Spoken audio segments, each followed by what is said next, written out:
Charlie lived his life as a warrior for truth and for freedom, every single day choosing to step into the arena armed with the Constitution, sparring through debate on the battlefield of ideas, fighting for the heart of our democratic republic and the unalienable rights endowed upon every one of us by our Creator.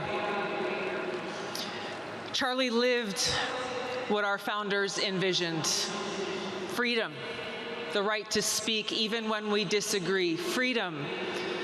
I may not agree with what you say, but I will fight to defend to the death with my very life your right to speak.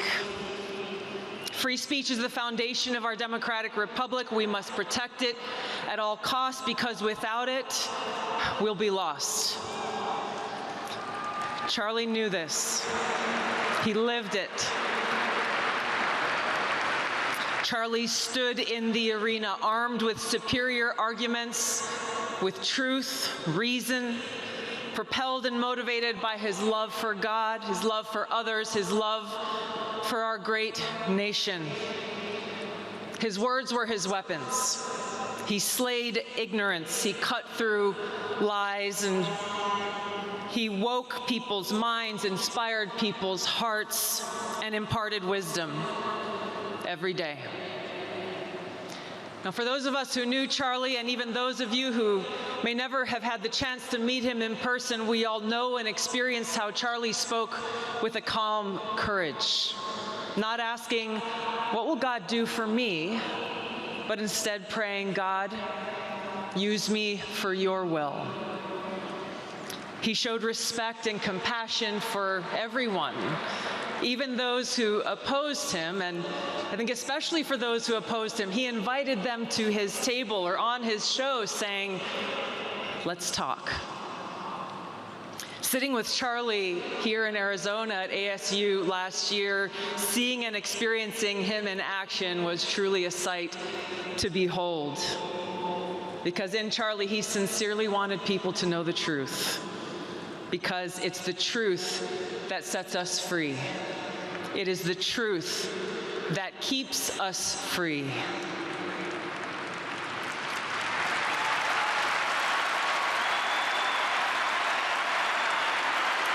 Now, Charlie, he chose our schools as his arena because he knows that they are meant to teach, to train our young people to think critically, to debate ideas, to test their strength through a clash of reason.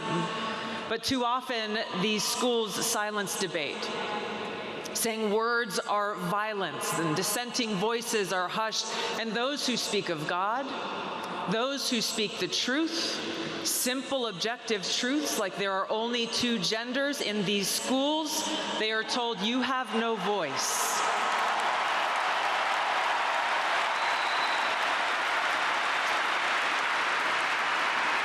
Charlie chose this arena to take these people head on, to challenge these institutions, these students and faculty, encouraging them to come, to speak honestly, bring your ideas, debate loudly, and think critically. And Charlie did this so well, he was winning, so much so that the forces of darkness, hate, and evil were threatened by him and tried to silence him. History shows this dark pattern that when ideas cannot withstand scrutiny, whether it's the ideology of so-called religious fanatics or political fanatics, their defenders, terrified that their weak ideas will be exposed for what they are, turn to intimidation, censorship, and violence. They kill and terrorize their opponents, hoping to silence them. But in this evil that we have experienced, that Charlie faced, their flawed ideology is exposed. Because by trying to silence Charlie, his voice is now louder than ever. His message is more powerful and impactful than ever. The truths that he spoke have spread hundredfold. As Charlie was fearless. But where did his fearlessness come from? The answer lies in Corinthians. Therefore, be always of good courage, and know that while we are at home in the body, we are absent from the Lord. We are of good courage, I say, and prefer to be absent from the body and at home with the Lord. Therefore, we have as our ambition, whether at home or absent, to be pleasing to Him.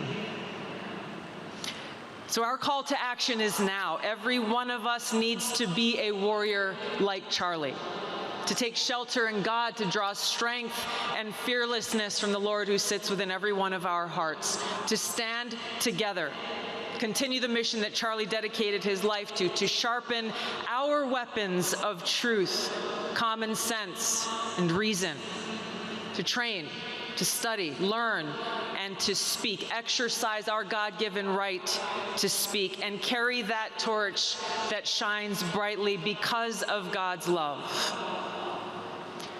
So right now, if you feel afraid or lost, confused, not sure exactly what to do, don't be. God says, don't be afraid. I am with you. I will strengthen you and help you. And He is with us. He sits within every one of our hearts, just waiting for us to choose Him. To say, as Charlie did, God, use me for your will. To say, God, my life is yours. I am yours. My heart is yours. Let me serve you. Now is the time for us to step into the arena and to stand as warriors for freedom and truth and fight. May God bless you all. We love you, Charlie. May God bless this great nation. Thank you.